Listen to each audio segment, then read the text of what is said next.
Welcome to Connection Summit 2021, and welcome to our session on why is seamless business integration important to Lear Corporation. In a few moments, I'm going to be joined by Scott Bennett, the CIO of Lear Corporation. But before we do that, I wanted to review some of the important events and dynamics that we're seeing with regard to supply chain from the OpenText Business Network. I'm almost reluctant to review the series of events that have challenged boards of directors and CEOs and companies with regard to supply chain over the past 1 to 2 years. Obviously, the pandemic's put a great strain on the system, but the pandemic's really just one of many events, including Brexit, port congestion, events in the physical supply chain around the Suez Canal, the Colonial Pipeline ransomware attack, and various governments trying to respond by protecting supply chains, such as the Biden supply chain executive order. And what all of this seems to indicate is that the pace of change and the pace of occurrences with regard to supply chain are only going to increase as we go forward. Even as we hopefully get to a better place with regard to world health, there will be continuing events and challenges, whether it's around cybersecurity or simply the laws of physics as we're moving ever more goods ever further around the globe. And what this tells us is something we probably all suspected originally, which is that the companies are going to need to adapt to survive. And an adaptable, resilient supply chain is key there. When I think about the supply chain, I think about two elements to it. One, of course, is the physical supply chain, the trucks, the boats, the goods, warehouses, distribution centers, manufacturing. But what fuels the commerce that's going on there is also the information supply chain, the flows of information that are moving, that support the flow of goods and services and enable us to make changes in near real time. And what underpins those flows and our ability to utilize them is integration. Integration's hardly a new topic, but it's been important since the dawn of the IT industry and will probably be important all the way through and will continue to be important. Right here on the screen, what you're seeing is a picture of all the flows that need to be worried about.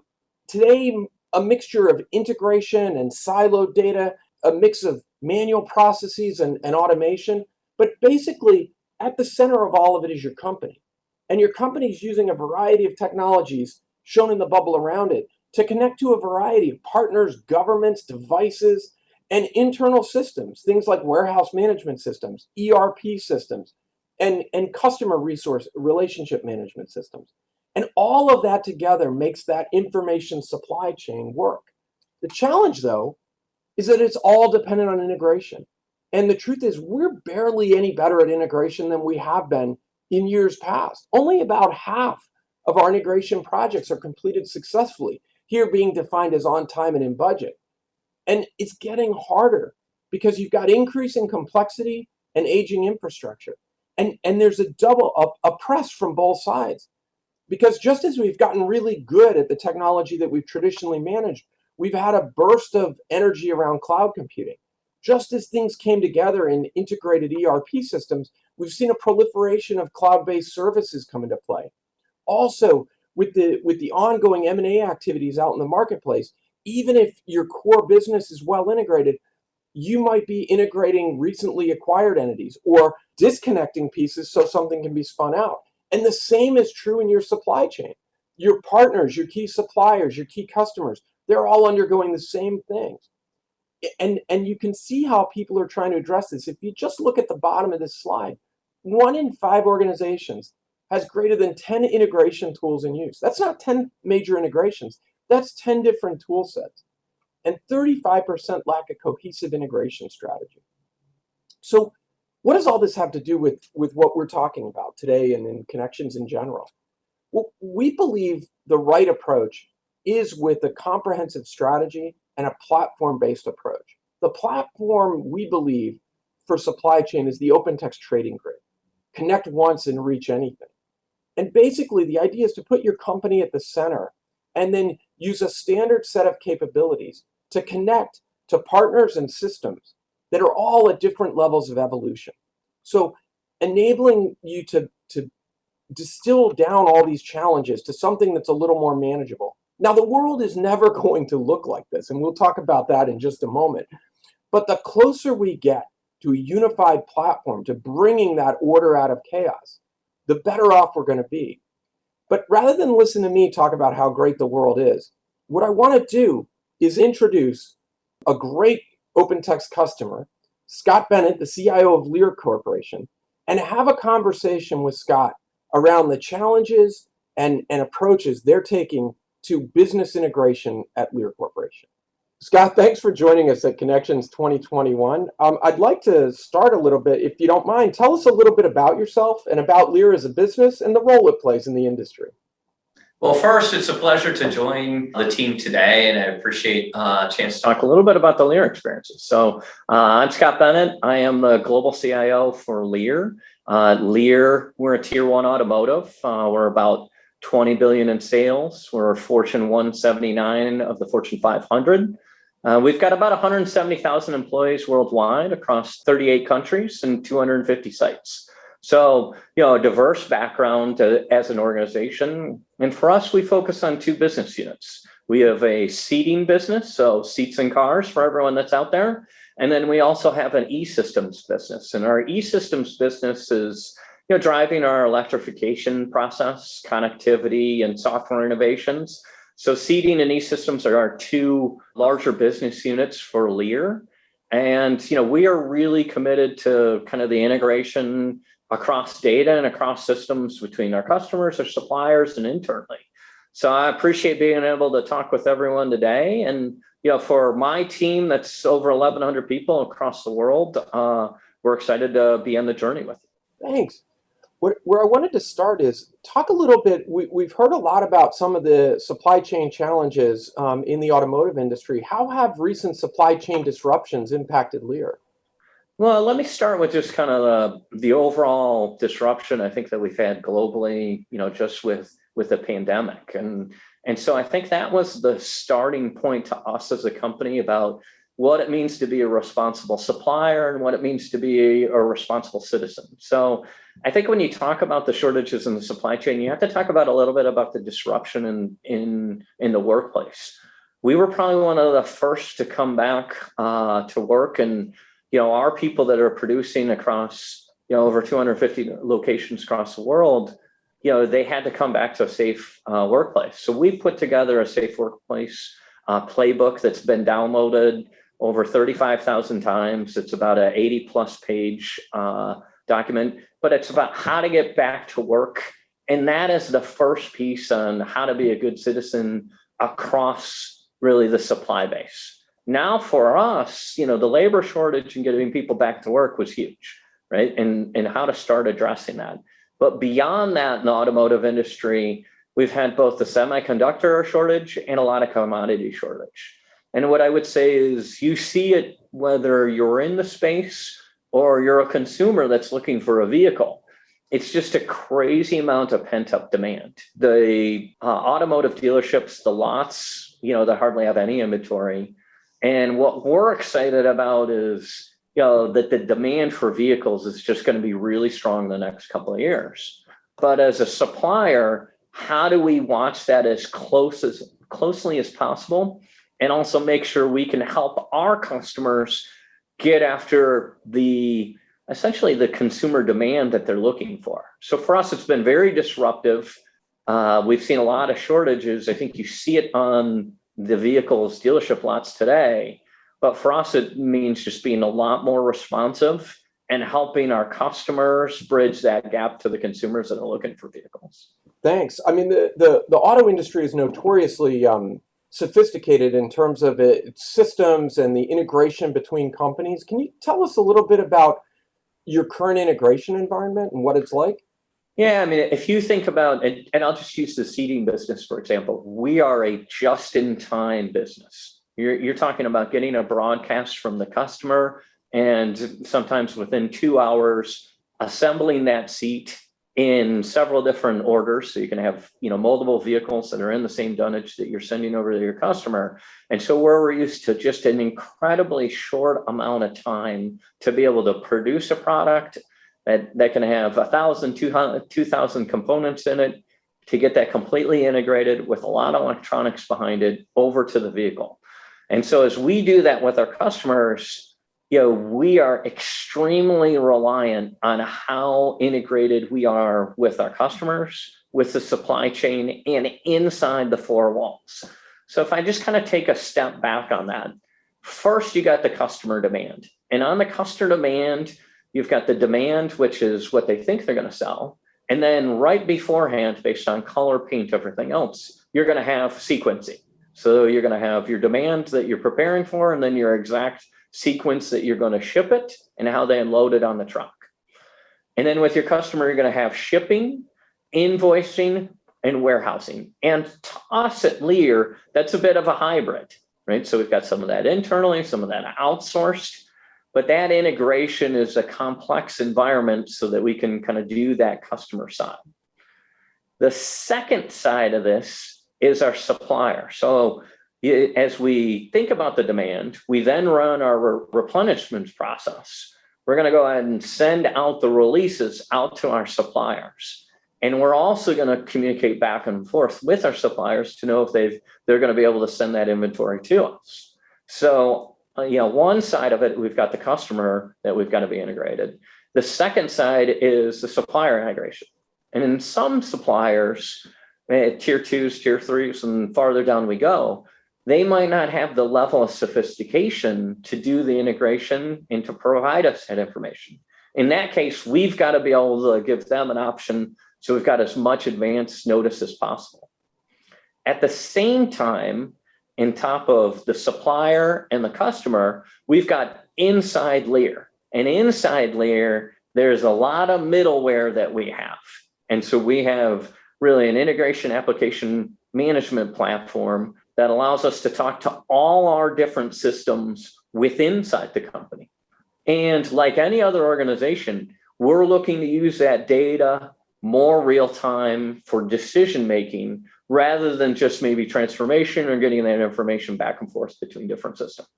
So across the supply chain, the customer base, and our internal systems, there's just a ton of integration that we do. Some of those platforms, we've got to upgrade and modernize. Others, we're trying to streamline and get more out of them. But our environment, because it's a just-in-time business, that data is our lifeline on what we're able to produce and ultimately what we're able to get out to our supply chain and how we're able to build it internally.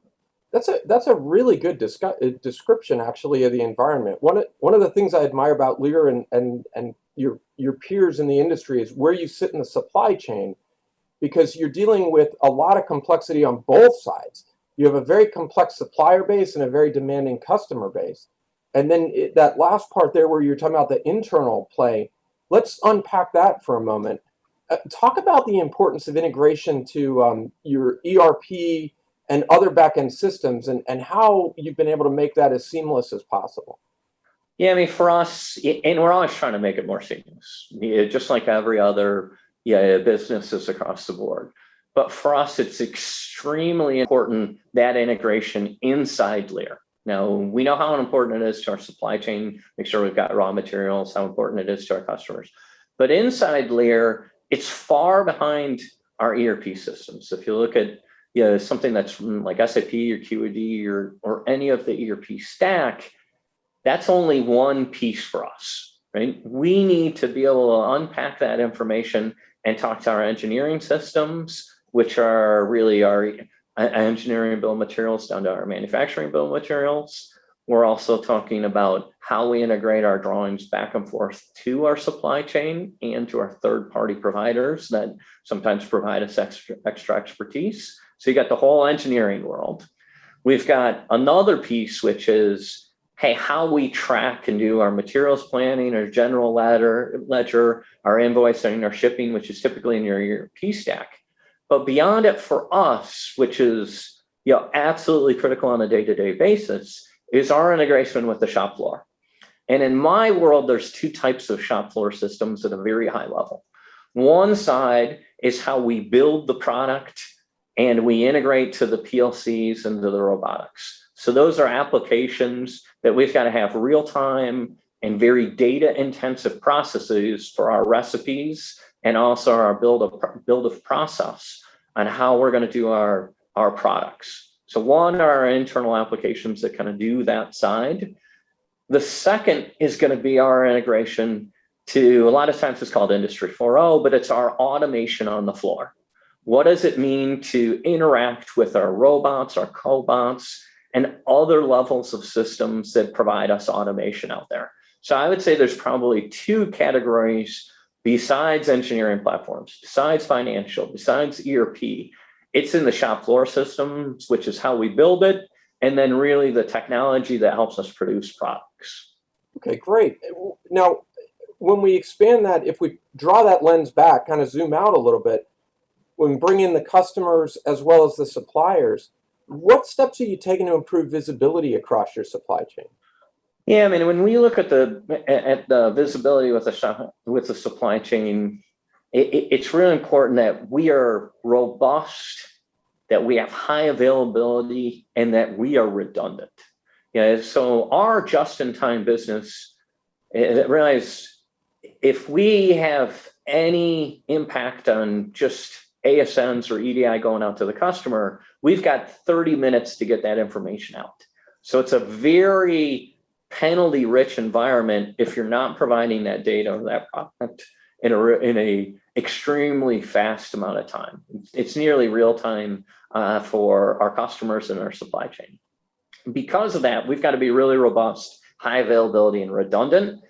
And what's changed when I look at that visibility is, you used to just be able to do a few pieces with EDI. Now you're looking for so much more data between your customer and your supplier. So you're looking for, how to really impact that. And you're looking beyond, what might have been vendor managed inventory, what might have been consignment. Now you're looking at trends. What are ways that we can go ahead and apply AI, machine learning, deep learning, other aspects to give us a little bit more advanced notice of when we might be in trouble on any of these items that we're trying to get throughput on?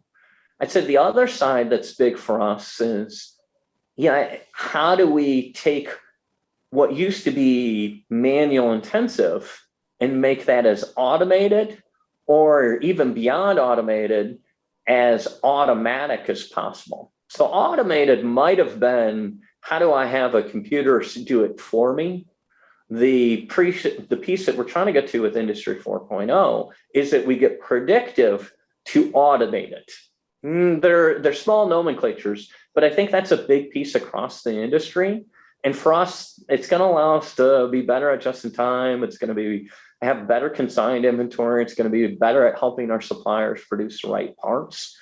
So for us, the nature of where the entire industry has gone and disruptions and labor shortage and supply chain issues just requires a whole new level of sophistication. And we're all trying to do it faster and better, but we see that as very much real here, and we need to be right on top of not only now, but over the next 3 years, and think of it in a different level of sophistication than we have. Okay, that's a pretty big challenge, and it sounds like it's only getting harder. But the tools are getting better, so it's kind of fun that way. Well, challenging is usually more fun than steady state. Tell me, let's talk a little bit about where we work together. So how has working with OpenText on business integration, particularly outsourcing pieces of it, benefited Lear, and how does that fit in your overall strategy? Yeah, I mean, if you take a step back, and I think most businesses are doing this, we're trying to rely on key partners that can execute different levels of business. And I think most organizations have very much a hybrid approach to this. You've got to leverage some of your internal expertise, but you need help from others. And so one piece of the outsource strategy is, where can we get expertise that we don't have internally? Now, you're going to need a level of sophistication just managing that. But I'd say the other side of that is, where can you commoditize it? Where is it somewhere that it no longer needs to be your core competence? You can start to work on predictive and other areas so that you can say that's no longer something you need to manage, or it's cheaper not to manage anymore, and that you can outsource that side. But I would say largely the outsource strategy for us has been probably 3 areas. One, on commoditizing. A second is on capacity, because we all have limited capacity internally. And the third is in the expertise of where can we get that expertise from other people. And for us, what I would say is, our desire is to get closer to the type of partners that have already pre-built that into the suppliers or customers, or that they've got industry standard roadmaps, they've already got sophisticated communication, or they've got the flexibility to help grow with you in case they can't do it today. Maybe they can scale and grow there. And so for us, it's all about how do we further mature into what we would call Industry 4.0, but may just be a more advanced level of automation and ability to predict out there. So is that what you'd recommend for people, that they first think of that framework in terms of where they can leverage outside partners and where you might find expertise somewhere else? And how would you recommend people go about doing that and engaging with a partner? Yeah, I mean, I think that, sometimes you go out and you think, oh, I'm going to go ahead and I'm going to commoditize something. But when you start working with a vendor or a partner, you realize they can provide an expertise that you don't even have yourself, or a further level. So sometimes it's not as easy of knowing, oh, am I looking for capacity? Or am I looking for commoditization? Am I looking for expertise? Sometimes you go in and you find you're actually using another piece, or you're using a couple of them together. As each company is going on their journey, or even as individuals that you're working with in your own organization, there's a couple of things that I would recommend, and my team would recommend to you guys, is that we'd recommend that you work on making sure that whenever you do a project, that you've got the project management expertise. Might not be the technical expertise, but the very first thing is to help have someone that can scope out and scale out the project, knowing that may change as you start to learn different levels of knowledge out there. A second thing that I would recommend to most organizations is, whatever you're working on, whether it's internally outsourcing, that you have a very solid internal foundation. You're going to need to have your information inside your organization, and that's going to need to be robust. Sometimes you need help that someone helps shore that up with you. But you want to have a very robust internal foundation. A lot of times that's infrastructure, but it can also be, just the basic knowledge of your data. And then as you're solidifying your internal foundation, you're going to make sure that you've got a better receiver than what you have internally, which is, very common in the marketplace. So I'd say first is that project management expertise. Second is a solid internal foundation. And then from there, especially when you're talking data, start to understand your mapping and what you want to test. So in my world, that's a lot of testing back and forth as a supplier and customer. In your world, it may also be testing internally. But as you're starting to work through that mapping and the knowledge that you're trying to get from your data, get a really strong understanding of your mapping and your testing. And then don't underestimate, as you go through a project, what type of internal technical expertise you're going to need afterwards. Even if you outsource it, you want to have someone that's able to understand it internally and help work with your partner on that journey. And it'll allow you to go faster through the maturity level of maybe where you want to go by having that internal technical expertise. And then the last thing that my team would shoot me if I didn't tell you is, have an understanding of the logistics. Know where your material needs to flow. If you understand your material flow, a lot of times that's the key to knowing where and what you'd like to digitize. Thank you very much.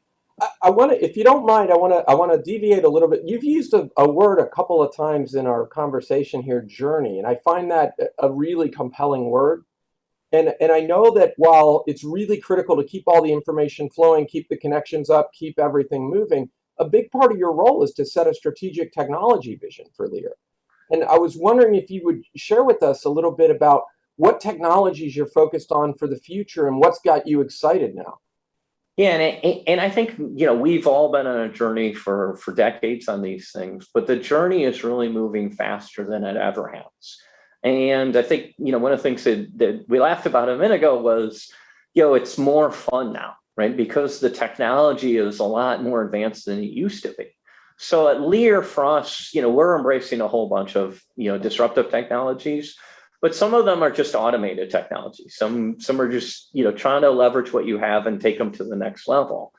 And a couple examples that I would have the audience consider as you're going through this is, on the RPA side, our experience has been, that, robotic process automation has helped us mature and, helped us in our back office more than anywhere else. That's one area of kind of, one of the newer emerging technologies. Also from an RPA standpoint, I would say that it's been helpful in IT to automate maybe some of our IT automation. You might call that DevOps. You might still just call that, releasing your code and helping through some of your back office IT automation versus your business back office. Those are the places that we've started. I think there's a long way to go as far as how you can use kind of robotic process automation as you're mirroring your digital twin, which is more on your engineering systems, but also your digital twin as you're starting to look at your line systems and maybe what you're doing on the shop floor. But we've started in the RPA and more of the back office and maybe in some of the IT automation areas. Another aspect for us is we're looking at, kind of this entire automation journey is how we continue to automate in the shop floor. And for us, it's those two areas of the shop floor of we've got technologies on the floor, and then we have applications that sit on top of them that we want to either connect to our robots and our technology on the floor that are maybe hardware and software intensive, but we need an application layer on that. So for us, it's very much an investment in shop floor automation. And, whether it's you do RPA or you've got shop floor automation, for us, and I think most companies are trying to digitize their information. And for us, the digitization probably started with EDI, probably some of the basic blocking and tackling. But for us, we really go well beyond that and well beyond just our mapping or data integration or your ETL processes. What we're trying to do is apply that digitization information. It's just so much. How can we take the information we have without recreating it? So looking for a place that's got it all, that we don't have to necessarily transform it, or that we can transform it at the last spot of our destination. And in Lear, we've started with kind of finance, engineering, HR, and shop floor areas. But we think that kind of the potential is limitless. And so for us, it's on maybe those core stacks that are a bit of our back office or our overriding shop floor systems. But there's just so much more data that's out there. And there are systems that are able to kind of bring that information down to something that isn't as massive to drudge through. Now, we're at the very early journey on that, and we call that our Industry 4.0 journey. But if we can kind of harness our digital highway and get more interconnectivity between the systems, we think that's gold for us. And we also think that's going to help consumers, our customers, and our suppliers really come together on a better product and a product that people are going to want. And so what I would recommend to everyone is, those traditional tools of data warehouse and business intelligence, we're finding utilize those as much as possible, try to put the next level of generation dashboarding and get into the predictive AI, machine learning, data, and deep learning process. But we think starting with that core and continuing to evolve that in the journey. And so when we kind of lay out that strategy, there's a number of things that kind of lead up to our end goal, and that our end goal is, really leveraging the digital highway and leveraging how we make that data more predictive while still knocking out RPA, shop floor, and helping our back office systems out there.